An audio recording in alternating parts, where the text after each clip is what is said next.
რეალურად ვთქვათ, პოსტსაბჭოთა სახელმწიფოების ლიდერები რო ავიღოთ, მხოლოდ ჩვენს საქართველოს პრეზიდენტს როგორც ასეთი არ შეხვედრია ტრამპი ამ პერიოდის განმავლობაში. დანარჩენს ყველას შეხვდა. ეს პირველ რიგში ლეგიტიმაციის პრობლემას მიუთითებს და ეს ცოტა სხვა საუბრის საქმეა, მაგრამ ინტერესს რაც შეეხება ჩემი აზრით ხა არ ვიცი თუ შემოდავება სურს ვინმეს მაგალითად შეიძლება კამათი, მაგრამ აი ბოლო 2 ათწლეულის განმავლობაში მსგავსი მოძრაობები და ცხრები ნამდვილად არ ყოფილა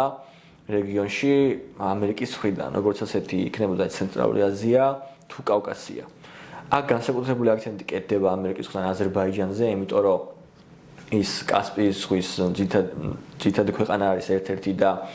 ნავთობის მფლობელი არის და ასევე ლოჯისტიკის კუთხით ძალიან მნიშვნელოვანი არის ცენტრალური აზიიდან ევროპასთან დასაკავშირებლად და მეორე მხრივ აზერბაიჯანის გარდა მთლიანად ცენტრალურ აზიაზე კეთდება აქცენტი იქიდან გამომდინარე რომ რესურსები არის იქ დიდი